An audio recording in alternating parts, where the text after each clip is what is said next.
ਇਹ 6 ਸ਼ਖਸੀਅਤਾਂ ਅੱਜ ਪਾਰਟੀ ਦੇ ਵਿੱਚ ਸ਼ਾਮਲ ਹੋ ਰਹੀਆਂ। ਸਰਹੰਦ ਦੇ ਪ੍ਰਧਾਨ ਵੀ ਰਹੇ ਨੇ ਔਰ ਮੌਜੂਦਾ ਕੋਰ ਗਰੁੱਪ ਦੇ ਮੈਂਬਰ ਨੇ ਯੂਥ ਅਕਾਲੀ ਦਲ ਦੇ। ਪ੍ਰੋਫੈਸਰ ਸਚਾਨ ਜੀ ਜੋ ਕਿ ਮੀਡੀਆ ਐਡਵਾਈਜ਼ਰ ਨੇ ਵਿਕਰਮ ਸਿੰਘ ਮਜੀਠੀਆ ਜੀ ਦੇ, ਉਹ ਵੀ ਸਾਡੇ 'ਚ ਮੌਜੂਦ ਰਹੇ ਨੇ। ਸ਼੍ਰੋਮਣੀ ਅਕਾਲੀ ਦਲ ਛੱਡ ਕੇ ਭਾਜਪਾ ਸ਼ਾਮਲ ਹੋ ਰਹੇ ਨੇ। ਅੰਮ੍ਰਿਤਪਾਲ ਸਿੰਘ ਜੀ ਡਾਲੀ ਜੋ ਕਿ ਜ਼ੋਨ ਪ੍ਰੈਜ਼ੀਡੈਂਟ ਨੇ ਸਟੂਡੈਂਟ ਆਰਗੇਨਾਈਜੇਸ਼ਨ ਆਫ ਇੰਡੀਆ ਦੇ। ਉਸ ਤੋਂ ਬਾਅਦ ਗੁਰਬਿੰਦਰ ਸਿੰਘ ਜੀ ਭੱਟੀ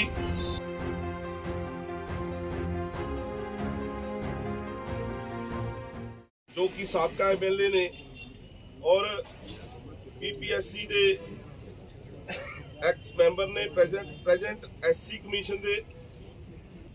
ਇਸੇ ਤਰ੍ਹਾਂ ਪ੍ਰੋਫੈਸਰ ਸਚਾਨ ਜੀ ਜੋ ਕਿ ਮੀਡੀਆ ਐਡਵਾਈਜ਼ਰ ਨੇ ਵਿਕਰਮ ਸਿੰਘ ਮਜੀਠੀਆ ਜੀ ਦੇ, ਉਹ ਵੀ ਸਾਡੇ 'ਚ ਮੌਜੂਦ ਰਹੇ ਨੇ। ਸ਼੍ਰੋਮਣੀ ਅਕਾਲੀ ਦਲ ਛੱਡ ਕੇ ਭਾਜਪਾ ਸ਼ਾਮਲ ਹੋ ਰਹੇ ਨੇ।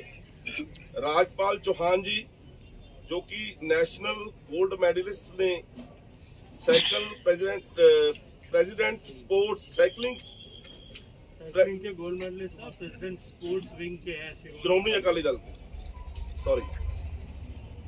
उस तो बाद अमृतपाल सिंह जी डाली जो कि जोन प्रेसिडेंट ने स्टूडेंट ऑर्गेनाइजेशन ऑफ इंडिया दे।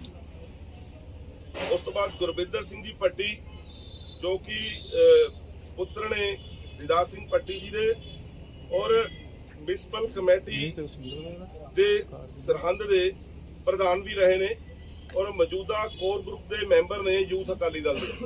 ਇਹ 6 ਸ਼ਖਸੀਅਤਾਂ ਅੱਜ ਪਾਰਟੀ ਦੇ ਵਿੱਚ ਸ਼ਾਮਲ ਹੋ ਰਹੀਆਂ। ਸੋ ਸਭ ਤੋਂ ਪਹਿਲਾਂ ਮੈਂ ਬੇਨਤੀ ਕਰਾਂਗਾ ਦीदार ਸਿੰਘ ਭੱਟੀ ਜੀ ਨੂੰ ਕਿ ਉਹ ਮੰਚ ਤੇ ਆ।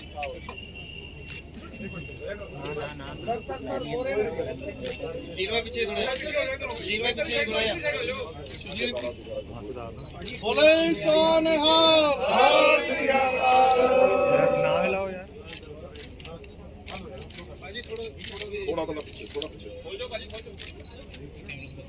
सोमनाथ जी पीछे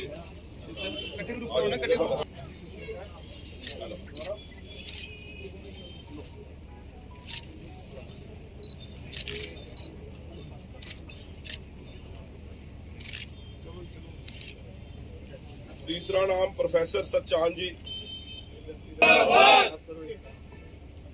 सामने प्रोफेसर साहब सामने देखो।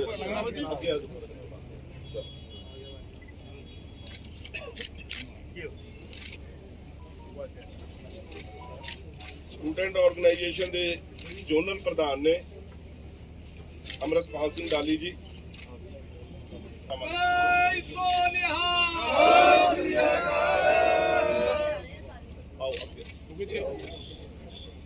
अगे आओ तो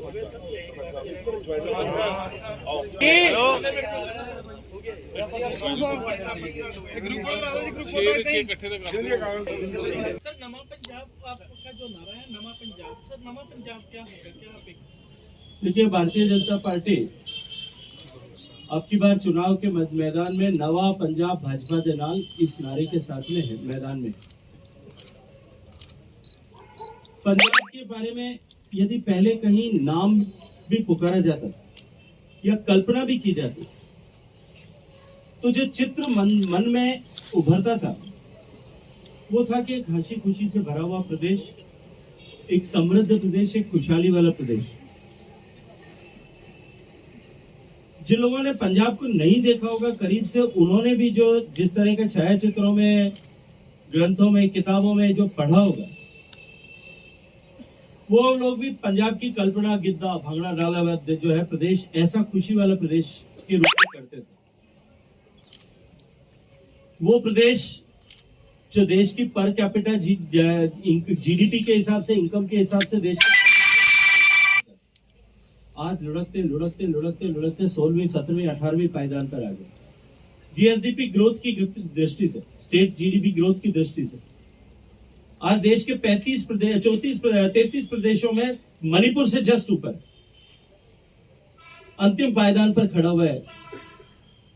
नया पंजाब जो भारतीय जनता पार्टी का होगा वो वही खुशहाल और समृद्धि से भरा हुआ प्रदेश होगा जो रोजगार से युक्त होगा और माफिया से मुक्त होगा, जो समृद्धि से युक्त होगा जो नशे से मुक्त होगा, जो खुशहाल किसानों वाला प्रदेश होगा, आत्महत्याओं से मुक्त होगा। हम ऐसा पंजाब बनाने के लिए जिसमें रोजगार के लिए पंजाब के बेटों को अपने बूढ़े माँ बाप को छोड़ करके विदेश न भागना पड़े, मजबूरी में विदेश न जाना पड़े, ऐसे रोजगार नए उत्पन्न हो सके। ये पंजाब की धरती असीम संभावनाओं वाली धरती है। इसकी संभावनाओं के साथ में न्याय हो सके, इस दृष्टि से हम नया पंजाब बनाने की कल्पना करते हैं। मुझे लगता है कि मैं पहले भी इस विषय पे टिप्पणी कर चुका हूँ। ये मेरा विषय नहीं है, लेकिन मैं फिर भी कि ये बेल होने के बाद में क्या आपको नहीं लगता है कि कहीं WWF चैंपियनशिप चल रही है? नवजोत सिंह सिद्धू ने भी जो बोला कि लोग डिसाइड करेंगे मुख्यमंत्री का चेहरा कौन। देखिए, मुझे लगता है कि नवजोत सिंह सिद्धू साहब को अब उनकी पार्टी भी सीरियसली नहीं लेती, पंजाब की जनता भी अब उनको सीरियसली नहीं लेती। वो कब किसके लिए कहां और क्या बोलते हैं, इस पर प्रतिक्रिया देना जो है, मुझे लगता है कि सामान्य मानवी के बस का तो अब नहीं बचा। वो कब किसके लिए किस तरह की टिप्पणी करें और कुछ दिन बाद में अपने राजनीतिक स्वार्थ के लिए किसी दूसरे के लिए उन्हीं शब्दों के साथ में, उन्हीं शेरों के साथ में, उन्हीं शायरी के साथ में किस तरह की टिप्पणी करेंगे, मुझे लगता है थोड़े दिन बाद में शायद आप लोगों को समाचार मिलेगा कि वो कुछ किसी और की टिप्पणियां करें। भारतीय जनता पार्टी जब कभी भी लंबे समय के बाद चुनाव लड़ती है या लंबे समय के बाद सरकार बनाने की अपेक्षा के साथ में चुनाव लड़ती है, जहाँ स्थापित सरकार है वही सरकार वापस जो है चुनाव के मैदान में जारी है, तब शायद कहीं ऐसी परिस्थिति हो सकती है कि चीफ मिनिस्टर का चेहरा डिक्लेयर किया गया हो। अन्यथा 25 साल बाद में जब उत्तर प्रदेश में हम सरकार बनाने के लिए पिछली मर्तबा चुनाव लड़ रहे थे, तो क्या आप में से किसी ने कल्पना की थी कि योगी आदित्यनाथ भारतीय जनता पार्टी के मुख्यमंत्री के चेहरे होंगे? अभी हाल ही में आसाम के चुनाव में भारतीय जनता पार्टी की सरकार थी, 5 साल से सरकार काम कर रही थी, सर्बानंद सोनोवाल साहब उसके मुख्यमंत्री थे। लेकिन 5 साल बाद में जब हम चुनाव में गए थे, तब क्या हमने घोषणा की थी कि हम कौन सी पार्टी, हमारा जो है मुख्यमंत्री का दावेदार कौन होगा? भारतीय जनता पार्टी में एक स्थापित परंपरा है, चुनाव के बाद विधायक दल अपना नेता चुनता है और साथ ही साथ में पार्लियामेंट्री बोर्ड उसके ऊपर मोहर लगाता है। ऐसी पॉलिटिकल पार्टियां जो किसी परिवार की पॉलिटिकल पार्टियां या किसी व्यक्ति विशेष के इर्द गिर्द बनी हुई पार्टियां, वो अपनी सुविधा के अनुसार इस तरह के निर्णय सामान्यतया करती है। मैं तो आप सब मित्रों के माध्यम से केजरीवाल साहब से पूछना चाहता हूं कि 7 दिन बाद में ऐसे कौन से पंडित ने आपको मुहूर्त बताया कि उस दिन बताने पर चुनाव में आपको लाभ होने वाला है? या कम से कम केजरीवाल साहब से आप सब मित्रों को यह जरूर प्रश्न करना चाहिए कि अब इनके पास ऐसी कौन सी मजबूरी आकर के खड़ी हुई है, किस लाभ की अपेक्षा से वो अब 7 दिन बाद में हम चेहरा घोषित करेंगे ऐसा घोषणा कर रहे हैं। भारतीय जनता पार्टी में न इस तरह की पद्धति है, न इस तरह का विचार है, न इस तरह का कोई काम होगा। हम सब मिलकर के पंजाब में कमल खिलाने के लिए सामूहिक रूप से सब मिलकर के प्रयास कर रहे हैं। जब कमल खिलेगा तब निश्चित रूप से सारे विधायक मिलकर के स्थापित परंपरा के हिसाब से मुख्यमंत्री के चेहरे का चुनाव करेंगे।